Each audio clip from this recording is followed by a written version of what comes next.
Hey guys, I'll just, we started our first practice today and just kind of open it up for any questions, get right to it. So front row middle, Dave. Ryan, is trying to solidify your offensive line, so many things are important, but is that maybe one of the top priorities for you this spring, is solidifying that offensive front? Yeah, on offense, when you look at who we have coming back, guys have played, but we don't have a lot of guys who have a lot of, starting experience. So 4 guys in the front, we lost. But, Wyatt came through and played a little bit down the stretch for us, which was huge. Brandon Bowen's coming back off that injury. He has experience. So we do have some guys with experience, but solidifying it up front is going to be really important for us. Yeah, I wanted to ask you more about Brandon Bowen. He played really well a couple years ago before he got hurt. Right. If you could talk about him at right tackle, and also the difficulty of trying to put your line together with Jonah Jackson not being here yet. I'm sure he's going to be a big part of what you guys do this fall. Yeah, he's going to provide some depth for us. But, Brandon suffered that injury. It was tough for him to come back. Had a couple surgeries and procedures done to make sure that he got right. And we wanted to make sure before we put him out there he was ready. We feel like he's ready now. He's had a good offseason. So this is going to be really important for us, not just him playing, but also his leadership, because he has been on the field. He has started games for us. So we're going to need him to step up in a big way this spring. Josh Myers at center, do you feel very confident about him there? And just what do you want to say about Josh Myers? Yeah, Josh, we were ready to kind of, have him play some center down the stretch for us in the bowl game and move Mike Jordan to left guard. So we were ready to do that. He had worked all season kind of for that opportunity. Never quite presented itself down the stretch for us. So this is a huge spring for him to go win a job. But there's a lot of guys competing for spots in there. And so it starts today. We don't have pads on, so we're just installing today, but guys are moving around with a lot of energy. Far left, front row, Mitch. Ryan, obviously there's new people every spring practice, but there's so much new this time. How important is spring practice as far as, learning names, even getting to know everybody, getting to know what they're about? How important is that? Very important. Yeah, very important. Anytime you have your first practice on the field doing football, it's critical. Yeah, I mean, we had a great off season, and during the off season, I think a lot of guys stepped up as leaders. But now we're kind of going to a new phase here, which is spring practice, and during that, we have to find out who the guys are that we can count on, because we did lose a lot of guys. So guys are going to have to step up. I was excited to see the defense run around today. Had a lot of energy out there, and so. But first day of practice, no pads, mostly installing and just teaching guys the techniques and fundamentals. Second row left, Ari. Hey Ryan, first day out there with Justin Fields, impressions, how did he look? And what's your plan with quarterbacks moving forward? Is there going to be a battle, just the whole rundown? Yeah, it's going to be a battle, day one. And the way that we kind of look at it is this is spring practice, but it's the first practice leading up to the first game of the season, and it's a progression along the way. The guys were out there, we were splitting up the reps and guys during the spring, Mike's going to roll those guys in and out. So everyone's competing. I thought it was a good start though. The guys are, learning this offense. Matt's been in it for a year, but hasn't really run it with the ones. He had an opportunity today to do that. I thought that was good. Justin is a quick learner. He's a sharp guy. He's done a nice job in the meetings. And so it was good to get out there and kind of feel what this group can handle. Who are they? What's their identity going to be? Day one, so it's hard to tell, but it's not going to be the same. 2 years ago with JT at quarterback and the guys that we had, that was a different feel. Last year was a different feel. So it's exciting to see what this is going to be like. One other question. Over the years, it's kind of hard to ask urban defensive questions, so I'm just going to test the waters here with you. What do you have? What do you think of what's going on with Brendan White? Is he moving around with linebacker, safety? What's the plan there with him? It seemed like he was all over the place today. Yeah, overall, I thought in day one, the defense was really swarming to the ball, running with energy. They're very serious about their business. That's the best thing I can say about those guys right now. Really serious. I think they have a little bit of a chip on their shoulder right now, which is great. And Brendan can do a bunch of things, and I think one of the things that we've challenged our defense with is finding the guys on our defense what they can do best. And if it's come down and cover, if it's fit the run, if it's matched up on a tight end, if it's matched up on a running back, if it's playing whatever those skill sets of the guys we have, it's just like on offense. You assess what you have, and then you try to fit the best scheme into it. And so that's what they're in the process. And day one, Brendan's going to do some different things for us, but there's a lot of guys that we're going to test the waters and see what they can do. Front row right, Austin. Ryan, I'm not asking you to predict the future here, and I know you said day one. Yeah. But with the quarterbacks, and how important that position is your preference to leave spring with a clear depth chart, or would you rather have a competition in August? Does it matter to you? No, I don't really have a preference. No, I mean, the more competition, the better for us, at all positions. Anytime you have competition, it's healthy.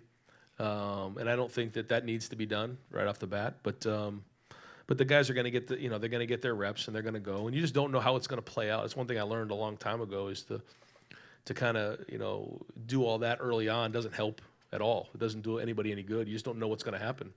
A guy could step off a curb and sprain their ankle, or, you just don't know.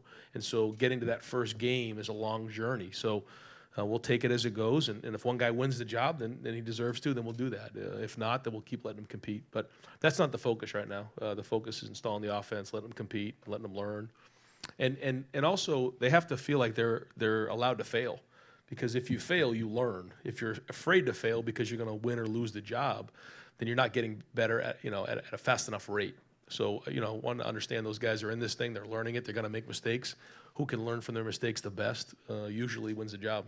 We see so little in practice generally, and we can see 1 hour, like, oh, a couple balls were sailed. Do they look nervous to you early? Is that just par for the course for a normal spring practice? Yeah, no, I thought they threw well. I think if we look at our completion percentage overall, it was pretty good. Yeah, there was still some balls that, go over what everybody said, but day one, spacing, timing, especially like the first few periods, sometimes you see a ball, sail, but that's all normal.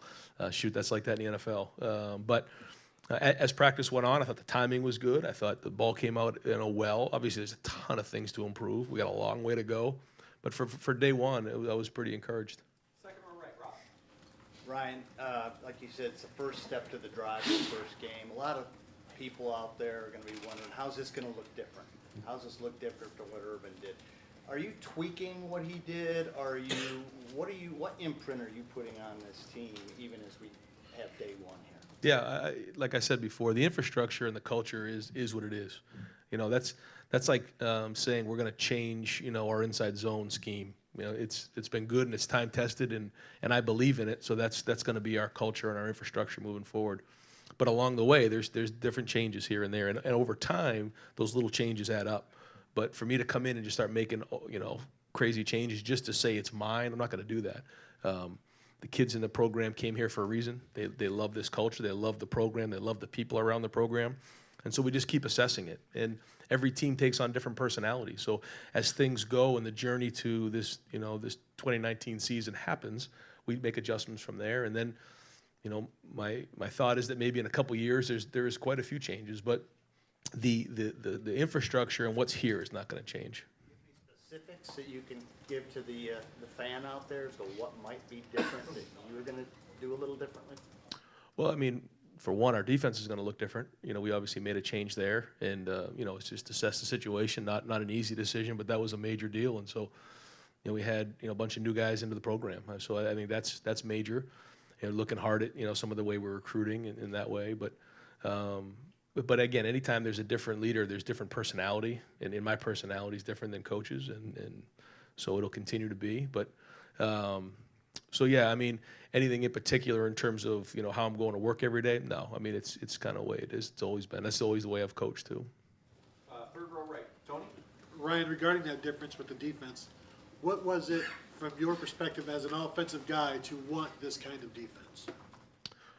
Well, I look at our speed. I look at our guys on defense. I look at our linebackers, and I just see a bunch of guys who can really run to the ball. I think they're really athletic. They're really strong. They're really powerful. And I think, when you force a team to kind of work the ball down the field, you forced guys to really, sometimes to check the ball down and take the underneath stuff. And we have really good linebackers and guys who can rally to the ball and really make it hard for teams to score. I think that's important. But then also having the ability to challenge. We have some really good cover guys and always have here. So mixing those two things up, I think, are important. But then also making it simple so guys can play fast and the front four can go get the quarterback. So I think when you mix all that up, that's kind of what we want. That's the mentality we want, and that's the philosophy. Front row right, Bill. What was it like for you today? First time as a head coach, it's your team now officially. What was it like just emotionally for you? It kind of fell right back into the way it was early in the season, in the preseason and then the first couple games. And, Quinn was on the mic and Mick was running the strength and conditioning, and that was just kind of the way it was. And so got into a rhythm there those 2 months. So we kind of jumped right back into that. The way we do our off-season program, too, is very similar to practice. So, the way we start practice and the way the guys stretch and things like that. So it was pretty natural. And then I do have to force myself to make sure I'm walking down to the defensive side every now and again to make sure I'm keeping an eye on all that because, my natural reaction is just to go down to the quarterbacks and get those guys going. But no, overall it was good. And was there one thing that stuck out to you today, just as you observed overall your team? Yeah, I thought the energy was excellent. Yeah. And again, I said it to Mick over and over again. I think we have some serious, mature guys on our team. I just see it. They have a purpose when they're on the field. Sometimes you get with teams and they're just kind of out there. They don't quite understand, why they're out there and the purpose that they have each day. I don't feel that with this group. I think we have a good group. I think we're still establishing leadership, but overall, good energy and a good start. Third row left, Dan. Ryan, you just talked about how you have to force yourself to go work with the defense. Kind of how do you view this in terms of overseeing a quarterback competition and having been a quarterback coach? How do you kind of view it in terms of between being involved in it yourself and delegating to Mike Gerson? Yeah, I think it's a feel. It's like anything else. When you start something new, you do with, you trust your gut on it and you figure out every day where you think you need to be and how things are going and where you spend your time. And I was in the special teams meeting and have been, and I will continue to be in special teams moving forward. But those guys are doing a really good job. And then jumping in sometimes with the quarterbacks, sitting in on every, offensive meeting. But then, going in there and sticking my head in there. But that's one of the things that, the reasons why, when you hire, keep Larry Johnson and Greg Madison and Jeff Hafley and those guys, you trust them to do their job. And, but I think special teams allows me a chance to be around the guys on defense. And then being down there and spending time with them, even when we're not on the field is important. Have you decided yet whether you're going to continue to call offensive plays this season, or are you going to delegate to Mike and Kevin in that regard? Yeah, we've talked about it. I think I'm going to allow some of the guys to call plays in the spring. My inclination is that I am going to call plays, though, next year. That's my preference on this for the first year, and then kind of go from there. But I'm going to probably let the guys do it this spring, kind of see how that goes and assess that. But my plan is to call them next fall. Far right over here, Clay. What day did the training wheels kind of come off for you? What day did you feel like Urban is now gone? He's not really gone, but that this is my gig now and it's on me. Yeah, people have asked me that question, but this is such a unique situation where, again, everything happened in the preseason, and then the announcement was made where we had all of bowl practice, and then it happened in January. So it was a gradual thing. So it wasn't one of those things where it caught me off guard, like you're saying.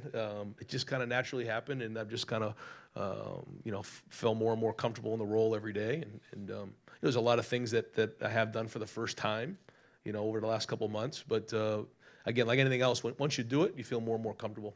Did you find yourself checking out any of the early enrollees? I mean, Zach Harrison, just anybody who popped today?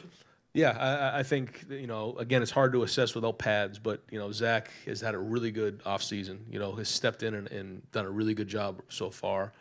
They all have, but, you notice Garrett Wilson, he really, you catch his eye because he's so smooth in catching the ball. But all the guys have done. Marcus Crowley, I think, has a real chance. Running back, you kind of have to feel for the game, and with no pads on, that's really difficult. Ryan Jacoby's done a nice job. Noah Potter's running around. I mean, I think that it's a good group. I think they're all doing a nice job, but we'll see once we get the pads on. Front row right, Tamaritis. Oh, yeah, sorry. I thought you waved me off.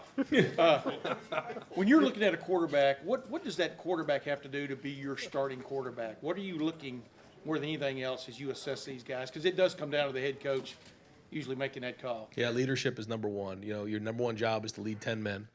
And that's the number one thing. Taking care of the ball, having the ability to move the team down the field, making great decisions, understanding what your strengths and weaknesses are to do that. And we have to put those guys in a good situation. But having the ability to beat you enough with your feet and throw the ball on third down, do a good job in a red zone, make the throws that are there when need to be made on first and second down.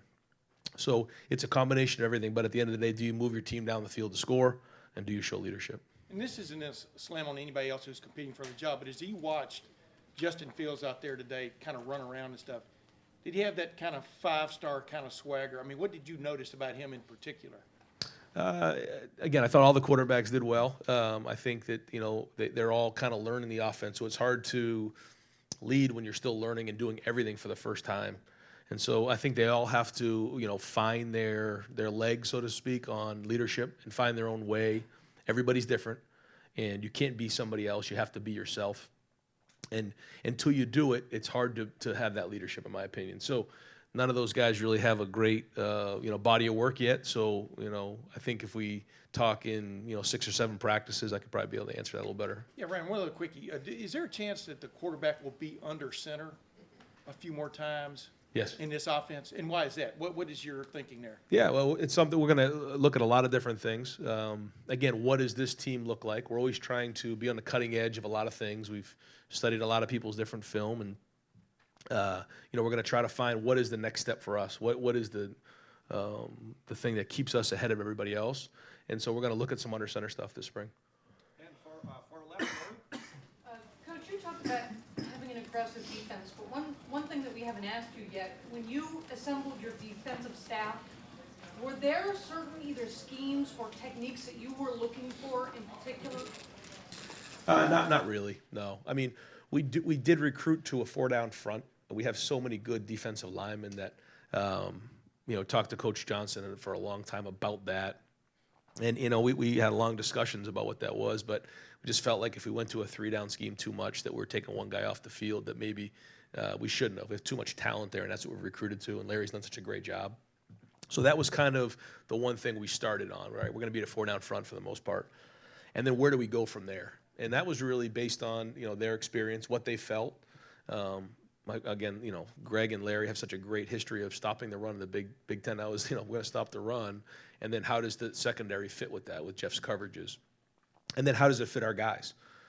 So I think if you put too many things, in their minds or too many restrictions on them, then it isn't maybe what they think is best. So they're in the process of doing that. Just like, and it's the same thing that, I felt like a couple years ago, just assessing what we had and now how do we either change some things here or there or then enhance it. Observe the same 2,000 snap or whatever it was rule that Urban did, where if you had a guy who played quite a bit in the fall, that you were going to really rest them up this spring? Yeah. I mean, those guys have to show leadership and do a good job in practice, but and it's our job to pull them back. But yeah, we're very, very smart about that and understanding that you're not going to win any games in the spring, and so we spend so much time and so much effort and so much money and investment in recruiting these guys. We got to get them healthy and got to get them to the fall.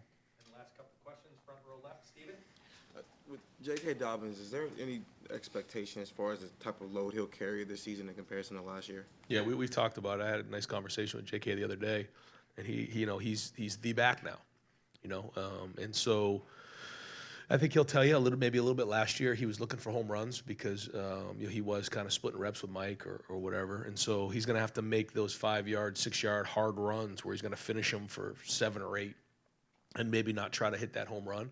So I think that's important. So his carries are going to be up, and he's going to be the lead dog. And then we got to find some depth there. There's a lot of guys behind him that haven't done anything, so they got to prove themselves and win some backup positions. And then hopefully, the more we can provide, we can get those guys going this spring. We can create more depth and take some off of his plate. But the plan going in right now is he's going to be the back. So is his plan more just like being in physical shape to be able to carry that type of load, or are you still kind of using him the same way? Or is it more of a rest situation for him to get him ready for this spring? Yeah, it's there's nothing really there with JK that we need to go find out what he can and can't do. He's going to work really hard to get himself in shape and healthy and ready to roll and do a good job this spring and whatever adjustments we make and new concepts we might put in, but we won't be running the heck out of him this spring. And final questions, front row left, Doug. These first couple aren't really questions because they're for the benefit of the group. Injuries, can you just run us through? There's guys on the side, there's a couple guys in orange jerseys or whatever. Can you update some of the guys? Yeah, so Jordan Fuller won't be practicing, without getting too detailed with all that. It's a lower extremity issue there that he won't be practicing. Thayer Mumford, same thing. He's got a little bit of a back issue that he's going through, so he won't be practicing this spring. And then, a couple other guys just nagging injuries. Demario McCall, Teron Vincent wasn't out there today. Jerron Cage. So some of those guys are just, they're kind of limited, but we expect to get those guys back when we come back from spring break. And then scholarship update, adding Jonah Jackson, is Kevin Woodkey on scholarship? He is for this spring. Yeah. So I think that's 2 over.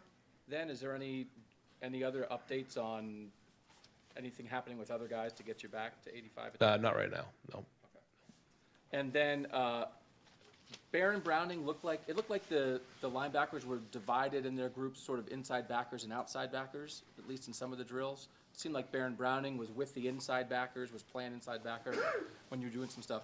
He had sort of expressed interest at the end of last year of going back outside. He's a huge recruit, had some injuries last year, not the year he wanted. Where is he, and what are you looking for him this spring to do? Yeah, I mean, like you said, what are you looking for him to do? Step up, obviously, and have a great spring and become a starter. But, I think to your point, those guys are trying to figure out in this scheme where he best fits. And so that's the focus right now. He's an inside backer, like you said.